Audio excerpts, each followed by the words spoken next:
Alors, bonjour à tout le monde. Nous approchons actuellement rapidement de la Pâque, qui est le point de départ du cycle annuel des merveilleuses fêtes de Dieu, des fêtes que Dieu lui-même révèle dans sa parole. Il dit, voici quelles sont mes fêtes. Alors, on a l'immense bonheur de connaître quelles sont ces fêtes-là, de les célébrer chaque année, c'est un cycle, et de s'approcher de Dieu de cette façon-là. Et à ce moment-ci de l'année, on commence déjà à réfléchir au sens profond de l'occasion la plus solennelle de l'année, qui est la cérémonie de la Pâque. La cérémonie de la Pâque. Ça représente un événement magistral,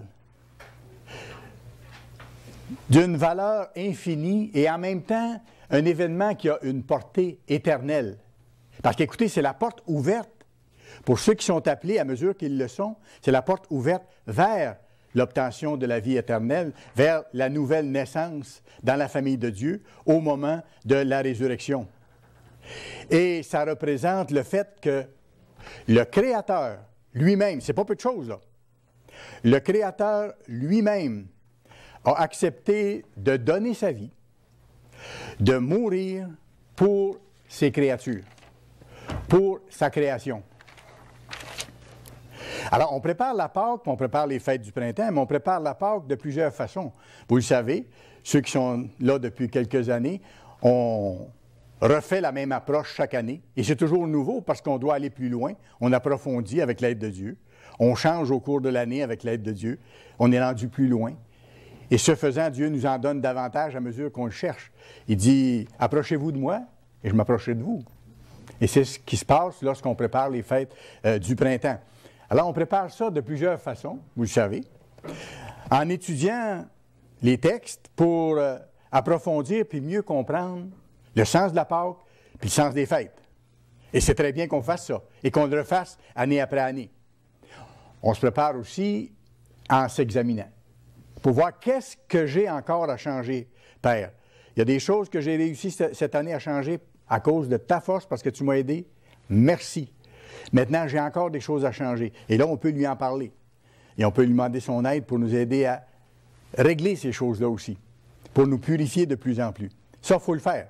Donc, une autre façon de se préparer à la Pâque, c'est de s'examiner. Une autre façon aussi, excellente, c'est de jeûner. Parce qu'en jeûnant, on humilie notre âme devant Dieu, on reconnaît notre impossibilité à arriver à vivre selon ses lois parfaitement, puis on reconnaît qu'on a besoin de lui pour ça. Et Dieu ne demande pas mieux que de nous aider. Alors, ça nous aide à nous rapprocher de lui, et à ce moment-là, on peut lui demander de nous donner encore de nous repentir, par sa bonté. Parce que c'est lui qui nous donne de nous repentir.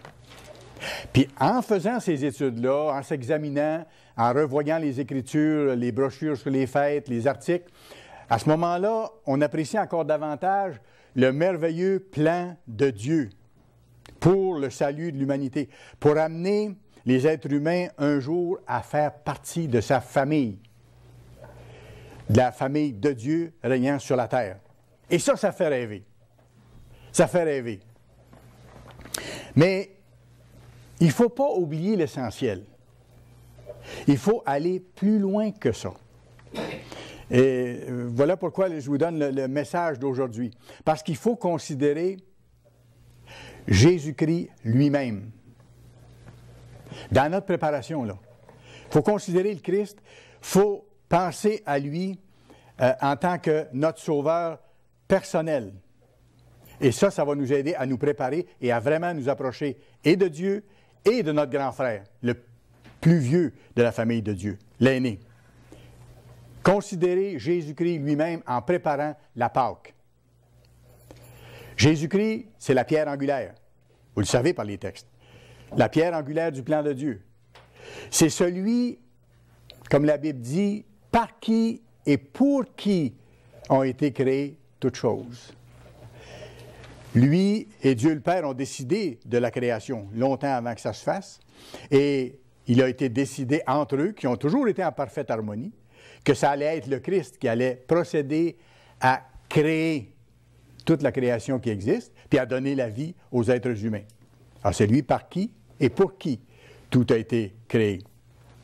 C'est lui qui est le commencement et la fin, comme dit la Bible. D'ailleurs, le Christ se présente lui-même en disant « Je suis l'alpha et l'oméga ». Et ça, c'est la première lettre de l'alphabet grec et la dernière lettre de l'alphabet grec. Donc, je suis le commencement et je suis la fin. Quand vous entendrez cette expression-là, je suis l'alpha et l'oméga, ça veut dire je suis tout. Je suis le plan de Dieu. On peut le mettre dans ces termes-là. Le Christ, votre sauveur personnel, c'est celui dont Jean-Baptiste a dit, lorsque le Christ s'est approché de Jean-Baptiste et des disciples de Jean-Baptiste, vous savez qu'est-ce que Jean-Baptiste a dit à son sujet? Il a dit, « Voici l'agneau de Dieu qui ôte les péchés du monde. » C'est la première phrase qu'il a dit quand officiellement le Christ s'est approché de lui et de ses disciples. « Voici l'agneau de Dieu qui ôte les péchés du monde. » Et si vous y pensez comme il faut, dans cette simple phrase-là, il y a tout le plan de salut de Dieu pour l'humanité. Voici l'agneau de Dieu qui donne sa vie pour ôter les péchés du monde. Et dans le même sens, quand vous voyez dans 1 Corinthiens 5, verset 7, vous pourrez aller voir 1 Corinthiens 5, verset 7, l'apôtre Paul dit, « Le Christ, notre Pâque. » Le Christ, notre Pâque. Et c'est le titre de mon sermon aujourd'hui. Le Christ, notre Pâque. Parce qu'il est il est la Pâque. Il est l'agneau sacrifié. Il est l'agneau pascal, envoyé pour mourir à notre place, pour payer l'amende de nos péchés, à mesure que nous nous repentons de nos fautes. Il est la Pâque. C'est pour ça que Paul dit, le Christ, notre Pâque. Et le but du message aujourd'hui, c'est de préparer la Pâque en pensant que Jésus-Christ est votre sauveur personnel. Ça devient un lien très intime et une appréciation très intime pour ce que votre Créateur a fait pour vous personnellement.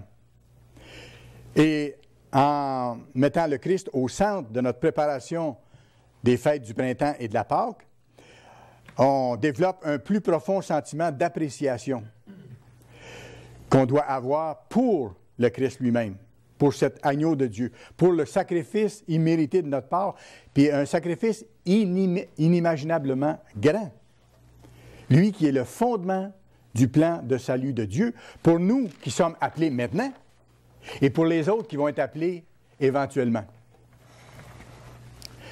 Vous irez voir dans Jean 14 et le verset 6, Jean 14 et le verset 6, le Christ a déclaré à propos de lui-même, Jean 14 et le verset 6, et ça c'est encore une écriture vraiment fondamentale, de base. Le Christ s'est présenté en disant ceci, « Je suis le chemin. Je suis le chemin, la vérité et la vie. Nul ne vient au Père que par moi. » C'est puissant comme déclaration si on s'y arrête un peu. Je suis le chemin. Donc, il y a un seul chemin par lequel on peut aller au trône de miséricorde de notre Père. C'est par Jésus-Christ, notre Pâque, qui s'est offert pour nous. Le Christ est la seule et unique voie d'accès au trône de miséricorde de Dieu et notre seule et unique voie d'accès pour notre entrée dans la famille de Dieu, pour naître un jour dans la famille de Dieu, pour obtenir le salut, c'est-à-dire la vie éternelle. Il n'y a pas d'autre possibilité. Voyez-vous pourquoi je donne ce message-là aujourd'hui, pour qu'en préparant la Pâque, on garde l'attention sur le Christ lui-même aussi, sur ce qu'il a fait, sur ce qu'il est, sur le rôle qu'il continue à jouer aussi dans l'Église, puis dans chacune de nos vies personnelles. Quand on examine les Écritures à ce sujet-là, on voit que pour les premiers chrétiens et pour les apôtres originaux, cette grande réalité-là, le Christ lui-même en tant que sacrifice, cette grande réalité-là, elle est essentielle et elle était constamment présente à l'esprit des apôtres et des premiers disciples. eux autres avaient été témoins de la prédication du Christ. Ils avaient été témoins de ses souffrances et de sa crucifixion. Et ils avaient compris l'importance de cet événement majeur-là, de la Pâque qui s'était réalisée sous leurs yeux, alors que le Christ a été mis en croix et qu'il est mort en croix selon les prophéties, selon ce qui avait été décidé par Dieu et par le Christ et selon ce qui avait été prophétisé dans les textes. Allez dans Acte 2. Acte chapitre 2. Je vais vous montrer par quelques passages comment cette grande réalité-là, le Christ, notre Pâque, le Christ, le sacrifice de Dieu pour moi personnellement, comment cette grande réalité-là était présente dans l'esprit des disciples. Et on le voit tout au long des textes. Mais on peut voir cet aspect-là et ça devient évident. À la première Pentecôte du Nouveau Testament, quand l'Église de Dieu a commencé, vous savez, dans le contexte qu'on va lire ici, l'apôtre Pierre, rempli du Saint-Esprit, est sorti puis a donné son premier sermon, ou son premier grand discours public, si vous voulez. Et il s'est adressé à ce moment-là aux Juifs. Question. De quoi est-ce qu'il a parlé en particulier? Et sur quoi est-ce que l'apôtre Pierre, dans son premier sermon aux Juifs qui étaient là, a-t-il parlé? Sur quoi a-t-il mis l'accent? Acte 2, verset 36. « Que toute la maison d'Israël sache donc avec certitude que Dieu a fait Seigneur et Christ, ce Jésus que vous avez crucifié. » Alors, il s'adressait aux Juifs, mais ça s'adresse à nous, parce qu'on l'a tous crucifié, le Christ. Là. Mettons cette parenthèse-là pour se situer dans le contexte également. Mais regardez ce que Pierre leur dit à ce moment-là. Il dit, « Celui que vous avez tué, c'est le Messie de Dieu, c'est le Sauveur de l'humanité. » On pourrait le mettre en d'autres termes comme ceci. Dieu a fait Maître, c'est-à-dire Seigneur. On peut reprendre le texte.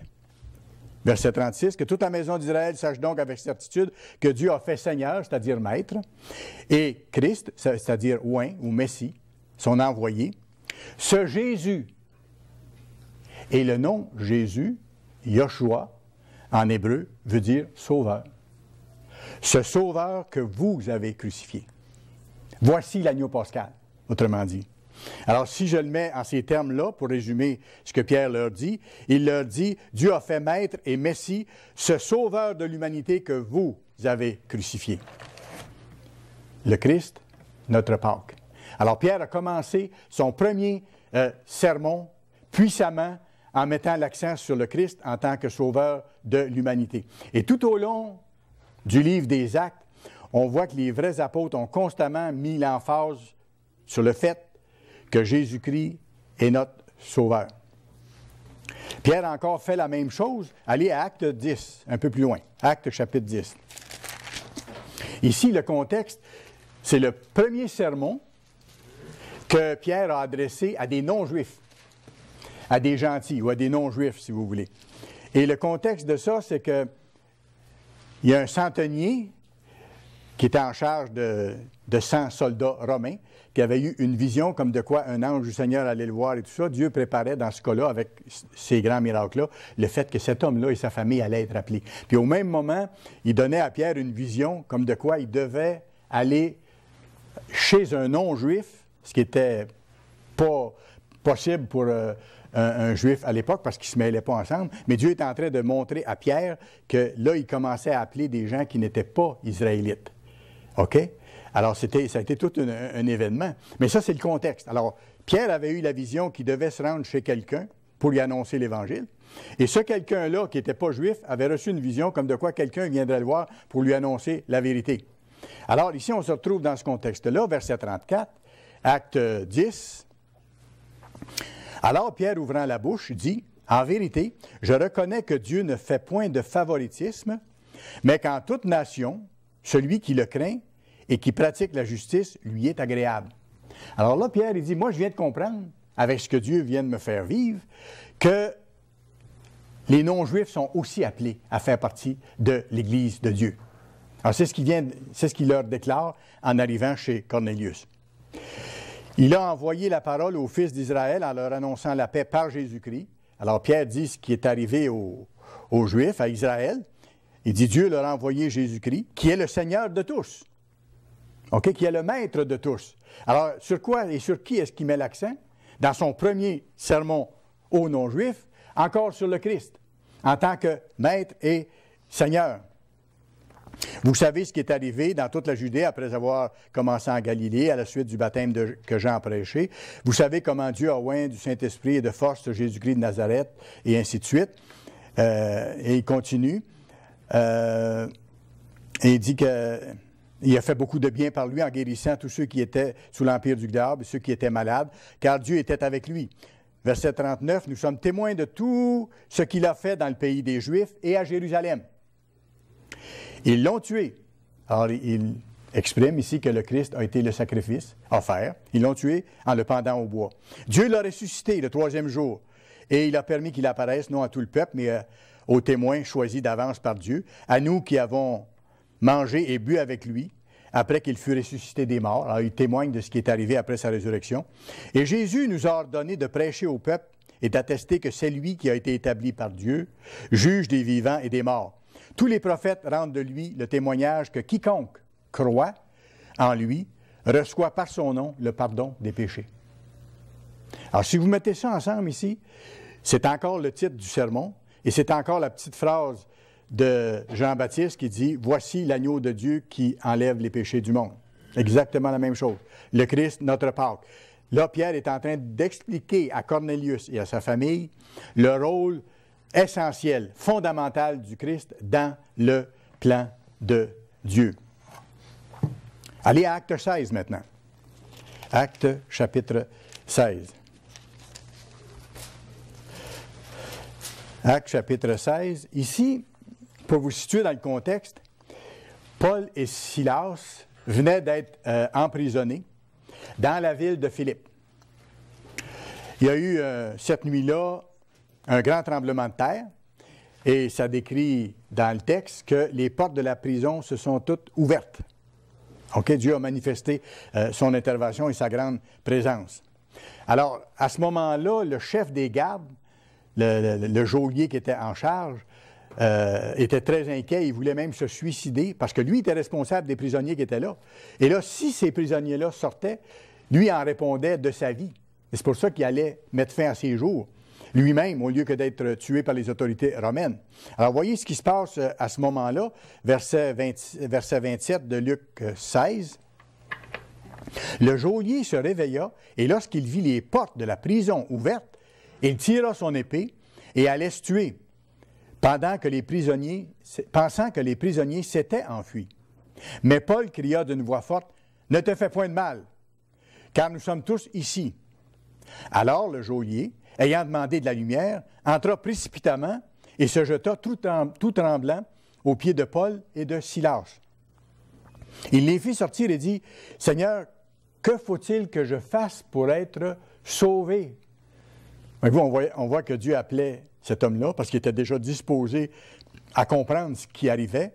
Puis il comprenait qu'il y avait quelque chose de surnaturel qui se passait là et que lui avait quelque chose de spécial dans sa vie qui était en train d'arriver. Alors il dit, qu'est-ce qu'il faut que je fasse pour être sauvé? Et possiblement qu'il avait entendu aussi les prédications du Christ et des disciples avant, où il avait entendu parler de ce que les apôtres avaient prêché, parce qu'il parlait du salut. Il en avait entendu parler, voyez-vous? Alors regardez la réponse de Paul et Silas. Paul et Silas répondirent, verset 31, « Crois au Seigneur Jésus, au Maître Joshua, au Maître Sauveur, et tu seras sauvé, toi et ta famille. » Voyez-vous? On revient encore à la même chose. Le Christ, notre Pâque. Il n'y a pas d'autre chemin possible. Le seul agneau de Dieu, la seule voie par laquelle on peut être pardonné, avoir accès au trône de miséricorde, être lavé de nos fautes, recevoir le Saint-Esprit et naître un jour dans la famille de Dieu. Allez plus loin. Actes, chapitre 17 maintenant. Actes, chapitre 17. On sait qu'ici, Paul est allé dans la ville de Thessalonique. Puis on voit dans ce passage-là que pendant 3 sabbats de suite, il a prêché dans leur synagogue. Il a prêché dans leur ville. Qu'est-ce que Paul a prêché dans cette ville-là lors de ces 3 sabbats. Acte 17, versets 2 et 3. Paul y entra selon sa coutume dans la synagogue. Pendant 3 sabbats, il discuta avec eux, d'après les Écritures, pas ce que Paul pensait, mais ce que les Écritures disaient, expliquant et établissant quoi? Que le Christ, c'est-à-dire le Messie, l'envoyé de Dieu, devait souffrir, devait être l'agneau de Dieu, devait être la Pâque, et ressusciter des morts ensuite. Voyez-vous? Et Jésus, que je vous annonce, disait-il, c'est lui qui est le Christ. C'est lui qui est l'envoyé de Dieu. Le Christ sauveur, notre Pâque. Le Christ sauveur, notre Pâque. Allez plus loin maintenant, à Actes, chapitre 28. Actes, chapitre 28.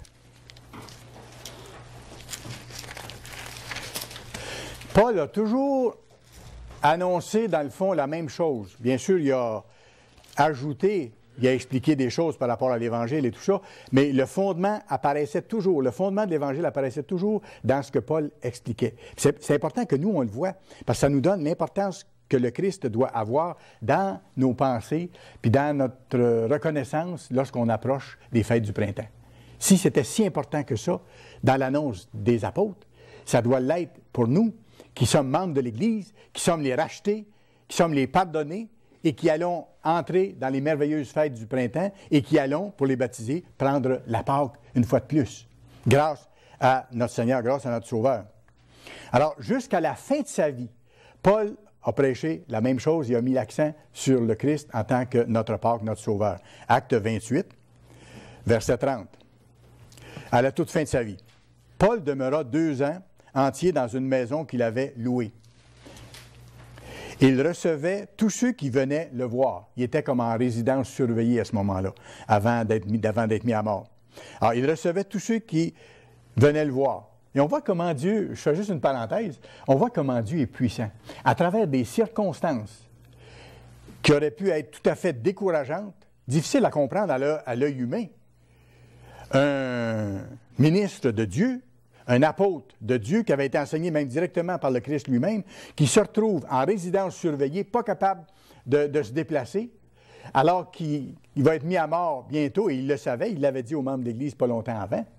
Et qu'est-ce qui se passe? Dieu se sert de ça pendant 2 ans, pour que plein de monde aille là où Paul se trouvait, pour être enseigné la vérité de Dieu. Voyez-vous comment Dieu est puissant? À travers des circonstances qui peuvent sembler contraires ou qui ne sont pas intéressantes pour l'être humain ou les êtres humains impliqués, Dieu accomplit son plan. Et ceux qui font sa volonté sont amenés à terme de bonne façon. Et regardez ce qui sort de tout ça ici.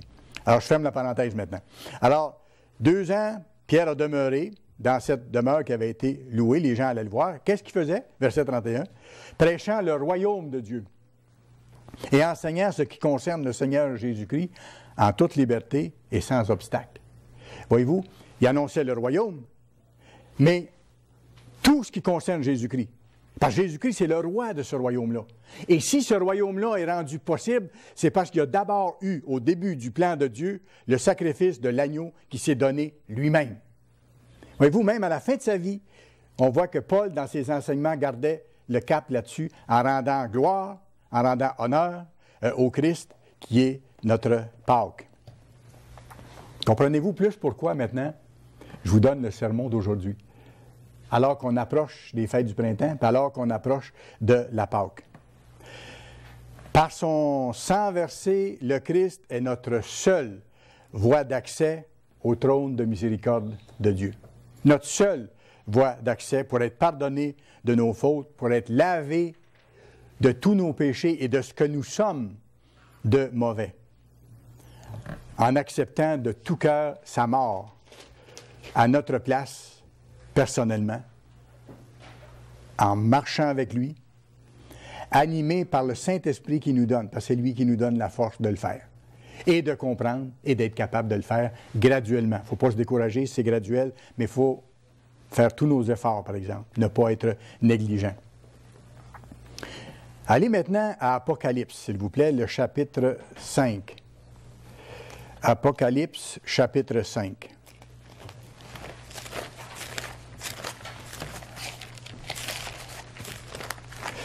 Et on va voir une scène grandiose ici qui est décrite se passant dans la salle du trône de Dieu, dans les cieux. Un endroit qu'on ne peut pas voir en tant qu'être humain, mais qui est décrit ici avec des mots qu'on peut comprendre un peu, mais qui doit être fantastique. Des fois, je dis ça dans mes prières à Dieu, je dis, ça doit être beau dans la salle de ton trône. Ça doit être beau.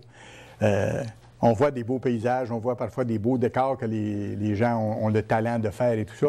Mais quand il décrit ce qu'il y a dans la salle du trône avec la mer de verre devant son trône, avec les couleurs de l'arc-en-ciel derrière son trône, avec plein de choses extraordinaires, c'est des choses qu'on ne peut pas voir à l'œil humain, mais ça doit être tellement beau. Alors, c'est dans ce contexte-là ici. Dieu a donné au vieux Jean, à la fin de sa vie, de voir ce qu'il devait voir en vision pour écrire le livre d'Apocalypse. Et maintenant, ici, le Père lui-même met l'accent sur le Christ en tant que sauveur, sur son Fils en tant qu'agneau immolé, dans ce passage-là ici, dans cette vision-là que Jean a eue. Apocalypse, commençons au verset 1, tiens. « Puis je vis dans la main droite de celui qui était assis sur le trône, donc du Père, de l'autorité suprême de l'univers. Puis je vis dans la main droite de celui qui était assis sur le trône un livre écrit en dedans et en dehors et scellé de 7 sceaux. » Alors c'était des rouleaux écrits sur les deux côtés et c'était scellé de 7 sceaux. Et je vis un ange puissant qui criait d'une voix forte, « Qui est digne d'ouvrir le livre et d'en rompre les sceaux? » Et personne dans le ciel, ni sur la terre, ni sous la terre ne put ouvrir le livre, ni le regarder. Et je n'entrerai pas là-dedans, mais vous savez par ce que l'apôtre Jean décrit après, que ces 7 sceaux-là représentent des étapes d'événements qui vont très, très bientôt se passer sur la terre. Et c'est une révélation pour faire connaître à ses serviteurs les choses qui doivent arriver, comme c'est marqué au début du livre d'Apocalypse, dans les premiers versets. OK. Alors Jean dit, dans sa vision, « Je pleurai beaucoup de ce que personne ne fut trouvé digne d'ouvrir le livre ni de le regarder. Et l'un des vieillards me dit, « Ne pleure point. Voici, le lion de la tribu de Juda, le rejeton de David, a vaincu. » Qui est venu en tant qu'être humain, en tant que faible être humain, qui a donné sa vie pour nous et qui a vaincu Satan, qui a vaincu le monde de Satan, qui a vaincu la nature humaine et qui a été victorieux de ça? C'est l'agneau de Dieu. Le rejeton de David, qui a vaincu pour ouvrir le livre et les 7 sceaux. Et je vis au milieu du trône et des 4 êtres vivants, parce qu'au trône, on n'a pas de précision sur ces êtres vivants-là, mais c'est des êtres qui ont été créés, bien sûr, parce que tout a été créé, sauf le Père et le Fils. Il y a 4 êtres vivants qui jouent un rôle particulier qu'on ne sait pas pour l'instant. Il y a 4 êtres vivants. Alors, je vis au milieu du trône et des 4 êtres vivants et au milieu des vieillards, parce qu'il y a aussi 24 vieillards, donc des gens qui ont été créés très anciennement. Ils ne sont pas... disons, l'âge humain que nous connaissons et qui nous atteint en nous rendant plus faibles et plus hésitants ou plus lents, c'est pas le cas. C'est vieux dans le sens de ancien. Alors, au milieu des vieillards, il y avait un agneau qui était là comme immolé. C'est quoi cet agneau-là? C'est l'agneau de Dieu qui était là comme immolé. Et regardez le verset 7. Il vint, il prit le livre de la main droite de celui qui était assis sur le trône. Quand il eut pris le livre, les 4 êtres vivants et les 24 vieillards se prosternèrent devant l'agneau. Oui, parce que l'agneau est Dieu aussi. Il est Dieu de toute éternité. Et les 4 êtres vivants et les 24 vieillards sont des êtres créés qui adorent leur Créateur. Alors, ils se sont prosternés devant l'agneau, tenant chacun une harpe et des coupes d'or remplies des parfums, et ça c'est beau ici, remplies des parfums qui sont les prières des saints. C'est intéressant. À ce moment-là, au moment d'ouvrir les sceaux, il y a des êtres spirituels à côté du trône qui offrent à Dieu toute une série de prières qui ont été faites par les fils et les filles de Dieu, sans doute au cours de l'histoire, en prévision de ce temps-là, ou pour des êtres en particulier et tout ça. Et ils offrent à ce moment-là au Dieu de l'univers ces prières précises-là. On ne donne pas de détails là-dessus. Mais c'est formidable, ça a un rôle à jouer. Alors, ces gens-là présentent ces parfums-là qui font plaisir à Dieu, les prières de ses enfants. Et il chantait un cantique nouveau en disant « Tu, le Christ, toi l'agneau, la pierre angulaire, le rocher des siècles, tu es digne de prendre le livre et d'en ouvrir les sceaux, car tu as été immolé. Tu as racheté pour Dieu, pour le Père, par ton sang, des hommes de toute tribu, de toute langue, de tout peuple, de toute nation. Tu as fait d'eux un royaume et des sacrificateurs pour notre Dieu, et ils régneront sur la terre au moment où l'agneau viendra établir son royaume. » Je regardai et j'entendis la voix de beaucoup d'anges autour du trône, des êtres vivants et des vieillards, et leur nombre était des myriades de myriades, des millions, et des milliers de milliers. Ils disaient d'une voix forte, « L'agneau qui a été immolé est digne de recevoir, regardez bien, la puissance, la richesse, la sagesse, la force, l'honneur, la gloire, la louange. » Quand je vous disais tantôt, et Dieu l'a voulu ainsi, que le Christ soit le pivot de son plan, soit le fondement, la base de tout le plan de salut pour l'humanité. Lui, pour qui et par qui avait été créé toute chose. Lui qui avait créé ces créatures-là, a donné sa vie pour ces créatures-là. Alors, Dieu inspire ici que son Fils reçoive la louange et la gloire, et qu'on le considère dans les fêtes. C'est pour ça que je parle de cette façon-là aujourd'hui, que je vous donne le message que je vous donne aujourd'hui. À nous de marcher avec lui, de compter sur son Saint-Esprit. Mais le Père lui-même met l'accent sur son Fils en tant qu'agneau immolé.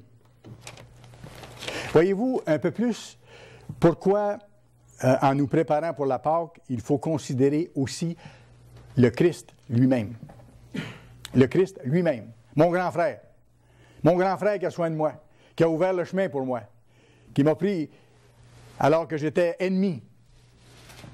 Le Christ m'a accueilli quand le Père m'a attiré à lui, comme ça se passe quand Dieu attire quelqu'un au Christ, qui m'a pris dans ses bras et qui m'a soutenu avec patience, avec miséricorde, qui m'aide encore.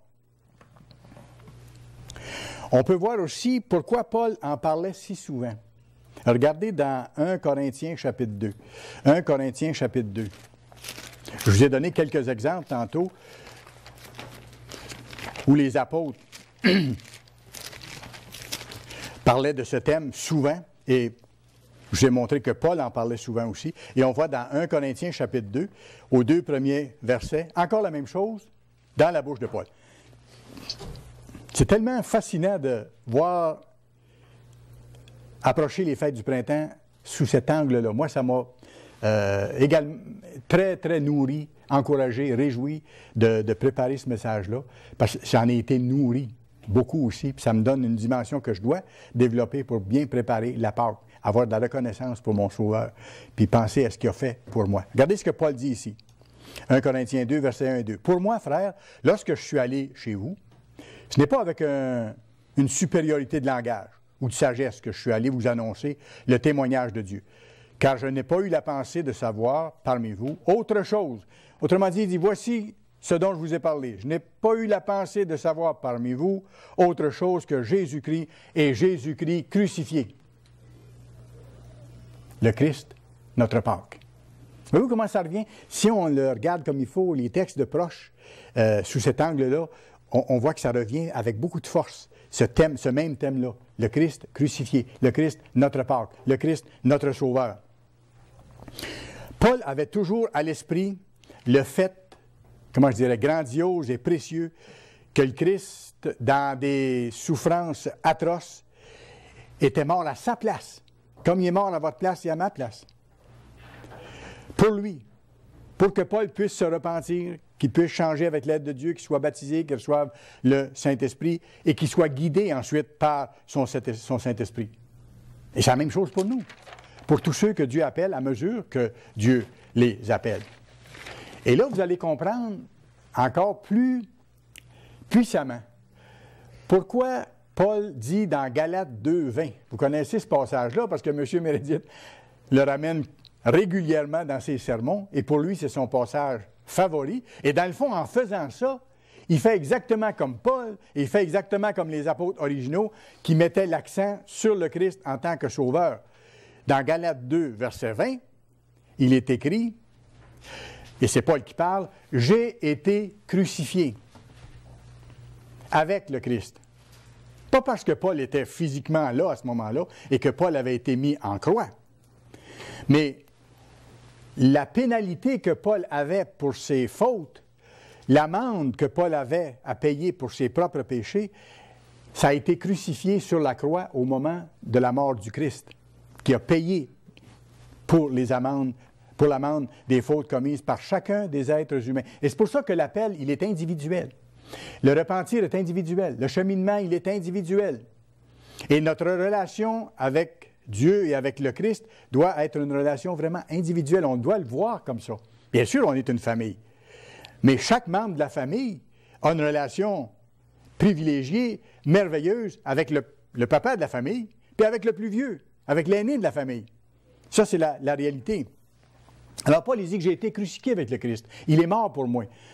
Et mes péchés ont été cloués à la croix. Et si je vis, regardez, si je vis, ce n'est plus moi qui vis. Oui, parce que j'ai laissé le vieux Paul dans la tombe liquide du baptême. Ou lorsque vous avez été baptisé, vous pouvez mettre votre nom, vous avez laissé votre ancienne vie dans les eaux de la tombe liquide du baptême au moment où Dieu vous a lavé entièrement de toutes vos fautes passées par le sang du Christ. Et là, vous pouviez dire, si je vis, ce n'est plus moi qui vis. C'est le Christ qui vit en moi. Pourquoi? Parce que quand vous êtes sortis des eaux du baptême, le ministre de Dieu vous a imposé les mains, comme la Bible nous montre, afin que Dieu vous donne son Saint-Esprit en vous. Avant ça, le Saint-Esprit était avec vous, vous permettant de comprendre des choses divines, vous permettant d'avancer jusqu'à un certain point.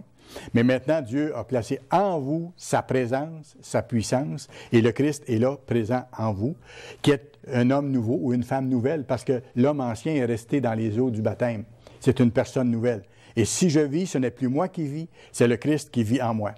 Et il dit après ça, si je vis maintenant dans la chair, parce qu'on n'est pas encore transformé totalement en être spirituel, si je vis maintenant dans la chair, je vis par la foi du Fils de Dieu maintenant. Ce n'est pas par ma petite foi à moi, ou mes croyances à moi, ou mes suppositions, ou mes idées, ou les idées humaines. Non, il dit que je vis maintenant par la foi du Fils de Dieu. Et regardez ce qu'il ajoute après, qui m'a aimé et qui s'est donné lui-même pour moi, qui s'est livré lui-même pour moi à ce sacrifice-là pour que moi, je sois lavé de mes fautes et que j'ai accès à être pardonné et accès à la vie éternelle. C'est fantastique. Quand vous mettez tout ça ensemble, ce que Paul a dit et les autres ont dit, vous voyez davantage ressortir l'importance du Christ lui-même en tant que notre sacrifice volontaire, la grandeur de ce sacrifice-là, le rôle que ça a joué et que ça joue dans votre vie encore actuellement. Mettons ça dans d'autres mots. Le Sauveur qui agit, ça revient à ça. Lorsqu'une personne est appelée, qu'elle se repent, qu'elle est baptisée, qu'elle reçoit le Saint-Esprit, elle devient une personne nouvelle, son vieux moi est parti. Et à ce moment-là, le Sauveur vit dans celui qui est en train d'être sauvé. Mettons ça de même. Puis je trouvais que ça me mettait une belle image. À ce moment-là, quand on est baptisé, qu'on sort des eaux du baptême, là, le Sauveur commence à vivre dans la personne qui est en train d'être sauvée. Elle n'est pas encore rendue au bout. Il faudra qu'elle tienne bon. Il faudra qu'elle persévère jusqu'à la fin, comme la Bible mentionne. Mais le Christ, le grand vainqueur de Satan, du monde de Satan, de la nature humaine, il est le même aujourd'hui, hier et éternellement, il est dans la personne. Et là, nous, on doit apprendre à compter sur lui, à dire, Jésus, il faut que tu combattes mon combat pour me débarrasser de telle mauvaise habitude ou de tel travers que j'ai, ou ainsi de suite. Et là, le Christ va agir. Mais il faut qu'on travaille avec lui, qu'on se soumette à lui dans ce sens-là. Mais le phénomène qui se passe, j'essaie de mettre des mots qui imagent un peu la chose, c'est que le Sauveur, à ce moment-là, vit et agit dans celui qui est en train d'être sauvé. Ou, mettons-le dans d'autres termes, le Créateur, miséricordieux, qui vit dans celui qui continue de se repentir. Le Créateur rempli de miséricorde, qui vit dans celui qui demande pardon puis qui continue de se repentir. Et le Créateur miséricordieux fait ça pour donner à cette personne-là la victoire sur ses faiblesses, sur Satan, sur le monde de Satan. La même chose que le Christ a déjà vaincu. Il va le faire en vous et en moi si nous tenons bon. Il l'a déjà fait, il va le faire. Et il va nous imprégner de son caractère et il va nous conduire vers quoi? Vers la vie éternelle, vers le salut. Rappelez-vous, je vous ai cité une des phrases que le Christ a dites pour s'identifier. Et ça l'identifie de façon magistrale. Je suis le chemin, la vérité et la vie. Je suis le chemin, la vérité et la vie éternelle. Je suis la seule porte d'entrée à ce trône de miséricorde qui est dans le ciel, au Père.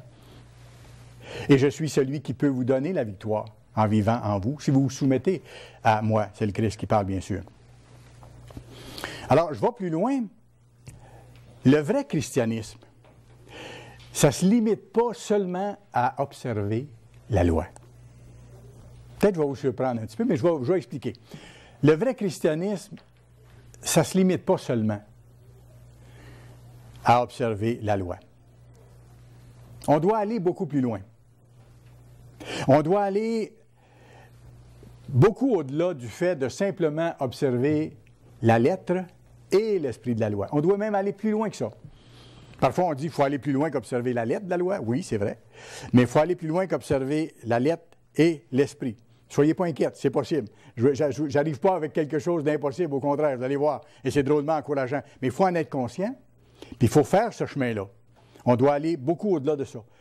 On doit aimer Dieu de tout notre cœur, de toute notre force, de toute notre pensée. Il est en premier dans notre vie. Il nous a appelés, il nous a montré le vrai sens de la vie, le vrai but de l'existence humaine, ce qui nous attend, ce qui attend l'humanité, la chose la plus grandiose et merveilleuse, au-delà des problèmes et des situations difficiles actuelles.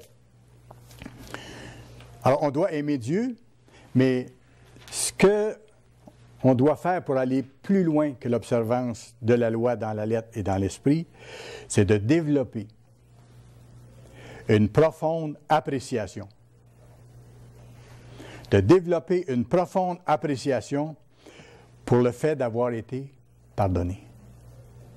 Pour le fait d'avoir été pardonné de nos fautes passées grâce au sang versé par Jésus-Christ, notre Pâque. Voyez-vous, parce que c'est de là que ça vient. C'est ça qui rend possible le fait qu'on soit libéré de la pénalité de toutes nos fautes. C'est ça qui rend possible que graduellement on observe de mieux en mieux la loi et dans la lettre et dans l'esprit. Mais il faut avoir cette admiration-là pour le Sauveur qui rend tout ça possible. C'est grâce à son sang versé, lui qui est le seul chemin, la seule voie d'accès. Et ça, on doit le réaliser, je dirais, de plus en plus. C'est intéressant parce que on est dans une marche en progression. Remarquez bien, on apprend, plus les années passent, à comprendre le plan de Dieu, à connaître Dieu le Père, à connaître Dieu le Fils et à développer des rapports plus étroits et avec le Père et avec le Fils, parce que bientôt, on va rencontrer face à face, les yeux dans les yeux, notre Pâque, de Christ lui-même, quand il va revenir sur la terre. Plus tard, on verra le Père. Mais le premier des deux êtres divins qui existent et que nous allons rencontrer directement, ce sera le Christ. Alors, c'est comme si Dieu nous donnait de plus en plus de comprendre le Christ, de le voir occuper la place qu'il doit occuper, de l'apprécier, de le remercier, de l'adorer, en préparation de ce qui vient. En préparation de ce qui vient. On doit réaliser de plus en plus et jusqu'à totalement que c'est seulement grâce au Christ, vivant sa vie en nous, que nous devenons capables d'observer les lois de Dieu comme il se doit. Autrement, c'est notre justice humaine. Et on peut se vanter d'observer les lois de Dieu comme les pharisiens se vantaient d'observer les lois de Dieu. Hein? Même il allait plus loin que les lois de Dieu demandaient pour se glorifier en faisant ça. Alors ça, c'est l'aspect humain des choses. Mais on doit vivre selon la justice de Dieu. On doit revêtir le Christ, revêtir la justice de Dieu. C'est pourquoi que même dans l'observance de la loi, même en observant les lois de Dieu, Oui, on apprécie que Dieu nous les ait montrés et tout ça, mais notre attention doit être encore centrée sur le Christ, qui rend ça possible. Et qui va continuer à le rendre possible si on reste en rapport étroit avec lui et qu'on reste soumis à sa volonté. C'est uniquement par le Christ vivant sa vie en nous, par son Saint-Esprit, qu'on devient capable d'observer la loi. Ce que Dieu va accorder à tout le reste de l'humanité, une fois que le Christ sera revenu d'ici quelques brèves années sur la terre pour établir son gouvernement. Dieu va lever le voile, comme on voit dans certaines prophéties, et Dieu va leur donner son Saint-Esprit, va d'abord montrer sa bonté envers eux pour leur donner de se repentir, et après va leur donner son Saint-Esprit pour les rendre capables de comprendre et d'observer sa loi. Le Christ a d'ailleurs décrit ce phénomène merveilleux dans Jean 14, verset 23. Jean 14, verset 23.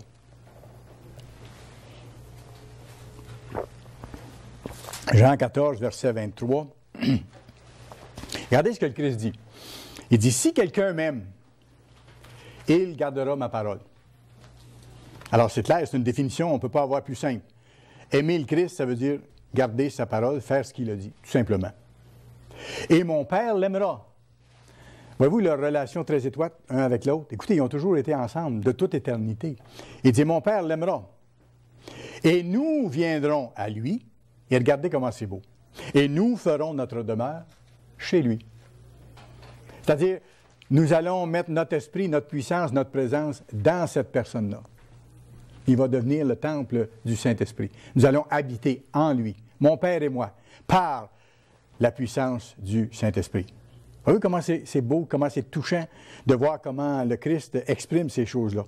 Alors, il nous faut totalement apprendre à compter sur le Christ pour nous aider à faire ce que nous devons faire. Et c'est seulement par la puissance de notre Père et de notre Sauveur Jésus-Christ qu'on peut croître, qu'on peut changer, qu'on peut vaincre. Seulement par eux. Seulement par eux. Il n'y a personne, une fois arrivé dans le royaume, qui pourra se vanter un tant soit peu de l'ombre d'une possibilité d'avoir réussi par lui-même à réaliser quelque chose de spirituel. Absolument pas. Tout va nous avoir été donné par Dieu à travers son Fils, le Christ. Alors, on doit, comprenez-vous pourquoi on doit avoir une relation personnelle très étroite avec le Christ et développer cette relation-là, avec le Père bien sûr, mais avec Jésus-Christ aussi. Et ça a été le cas d'Étienne, le premier martyr. Vous pourrez aller voir dans Acte 7, verset 59, Acte 7, 59. Étienne avait développé avec son Dieu un rapport très étroit. Sa foi était solide. On voit que l'Esprit de Dieu était puissant dans lui. Il a accepté d'aller jusqu'à donner sa vie, lui aussi, pour sa foi, pour ses convictions, pour servir Dieu. Et au moment de sa mort, Étienne a été lapidé. Au moment de sa mort, qu'est-ce qu'il a dit? Il s'est écrié ceci, Acte 7, verset 59. « Seigneur Jésus, reçois mon esprit. » Je ne sais pas si vous êtes déjà arrêté. Ici, il a parlé au Christ directement. Oui, il n'a pas parlé à son Père.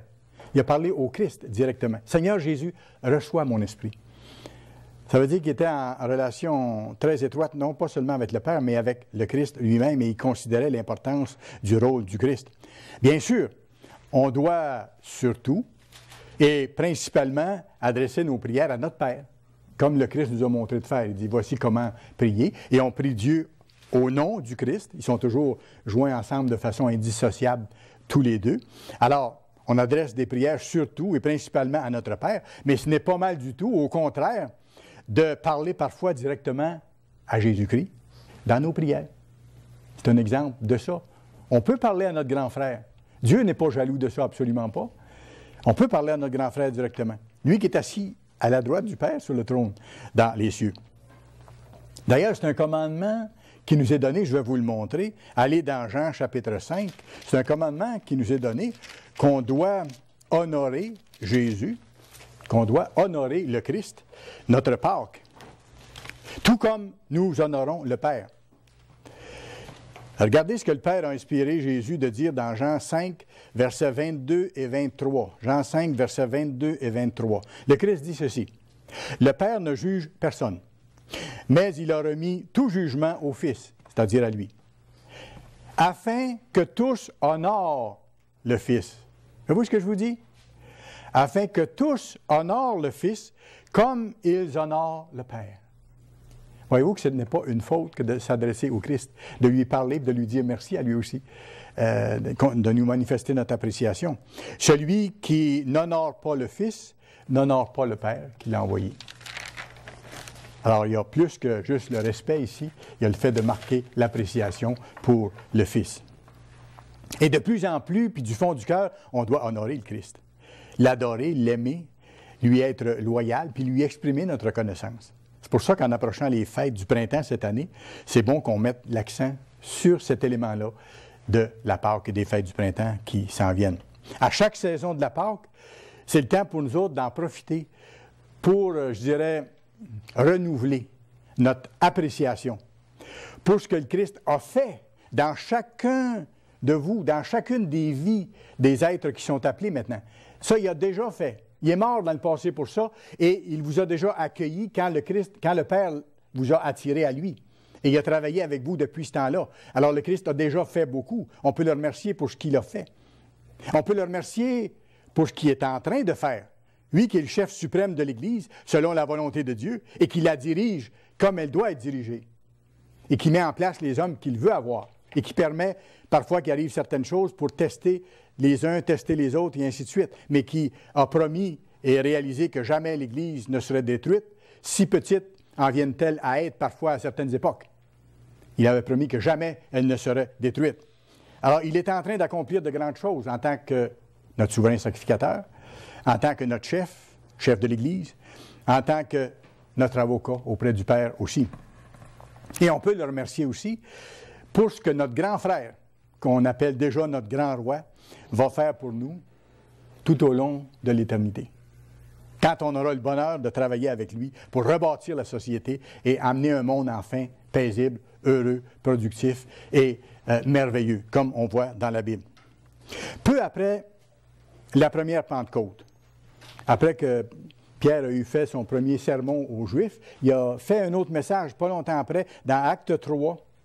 Acte 3, verset 15, vous pourrez lire de 12 à 15. Et Pierre parle du Christ en ces termes. Il s'adresse encore aux Juifs. Il dit, « Vous avez fait mourir le prince de la vie. » Qu'est-ce que le Christ a dit? « Je suis le chemin, la vérité, la vie. » Alors, il dit aux Juifs, dans ce deuxième sermon qu'il a fait, pas longtemps après la Pentecôte, « Vous avez fait mourir le prince de la vie, que Dieu a ressuscité des morts, et nous en sommes témoins. » Il était placé pour être capable d'en parler. Alors, les apôtres originaux avaient un profond et un constant sentiment d'appréciation pour le Christ, pour son sacrifice, pour sa mort, pour sa résurrection. Aujourd'hui, on peut développer le même sentiment. On a les moyens pour le faire. C'est comme si on était là. Parce qu'on peut revoir le film de ce qui s'est passé. On peut même entendre les paroles qui ont été dites à ce moment-là par tous les intervenants. Comment? Par l'étude des Écritures. Parce que quand j'étudie ma Bible chaque jour et que j'entre dans le contexte des écrits, de ce qui est dit, de ce qui est décrit comme étant arrivé, comment ils ont approché les choses, qu'est-ce qu'ils ont annoncé, de quelle façon, à ce moment-là, je me mets dans la même attitude et je suis imprégné des mêmes pensées que ces serviteurs de Dieu-là avaient. Voyez-vous l'importance de l'étude biblique? Alors, je peux me mettre dans les mêmes souliers qu'eux et avoir les mêmes sentiments de reconnaissance envers le Christ qui a donné sa vie également pour moi, comme il l'a donné pour eux. Alors, par l'étude biblique, je peux développer les mêmes sentiments d'appréciation qu'eux avaient. Par des prières chaleureuses aussi à Dieu et parfois parler au Christ. Et par le jeûne et par la méditation. Voyez-vous, tout ça est encore orienté vers le prince de notre salut, vers le prince de la vie, vers l'agneau de Dieu. Merci à Dieu pour la Pâque. Sans l'agneau de Dieu immolé, nous n'aurions aucun espoir. Aucun espoir. Sans l'agneau immolé de Dieu, il n'y a pas de plan de Dieu. Et il n'y a aucun espoir pour les êtres humains. Merci à Dieu d'avoir été disposé à sacrifier son Fils bien-aimé, son unique, là, quand on y pense, là, d'avoir sacrifié son Fils bien-aimé, son compagnon de toute éternité. Le Christ avait été avec le Père depuis toujours et a accepté de le sacrifier, lui, pour manifester son amour envers nous. Dans Jean 3, verset 16, je pense que c'est écrit, « Le Père a tant aimé les êtres humains qu'il a donné son Fils, son unique, pour payer l'amende de nos péchés. » Voyez-vous? Alors, merci à Dieu d'avoir fait ça. Et merci au Christ de s'être lui-même donné en sacrifice pour qu'on puisse un jour être unis à lui parfaitement et au Père, dans le royaume, dans l'harmonie parfaite de la merveilleuse famille de Dieu, qui va administrer d'abord la terre et ensuite le reste de l'univers.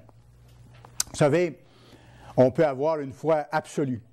Et ça, c'est fascinant et c'est encourageant. On peut avoir une foi absolue que nos péchés seront totalement pardonnés si nous nous repentons de nos fautes et si nous continuons à nous repentir de nos fautes. C'est pour ça que chaque année, on fait le ménage physique d'enlever le levain de nos maisons, mais il faut tout au long de l'année enlever le levain spirituel et être sur nos gardes pour le détecter, puis s'en détourner, puis l'enlever avec la force de Dieu. Mais nos péchés peuvent être totalement effacés si on continue à se repentir et si on accepte le sacrifice de Christ avec une profonde reconnaissance. C'est le don total de l'amour de Dieu, la totale miséricorde de notre Créateur. Ça vient de Dieu et ça vient de Dieu seul.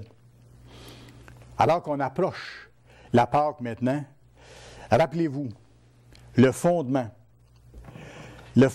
du pardon possible.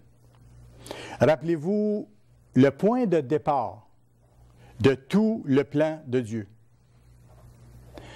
Rappelez-vous de celui que la Bible identifie comme étant la pierre angulaire de tout l'édifice, de tout ce temple saint de Dieu, de celui qu'on appelle également le rocher des siècles, qui ne change pas, qui est d'une solidité à nulle autre pareille. Rappelez-vous de l'agneau de Dieu, le Christ, notre Pâque, comme Paul disait. Alors préparons-nous à la Pâque puis aux fêtes du printemps avec un cœur repentant en appréciant profondément tout ce que Dieu et le Christ ont fait pour nous et approchons-nous de ces fêtes-là dans la conscience joyeuse d'être le peuple des rachetés.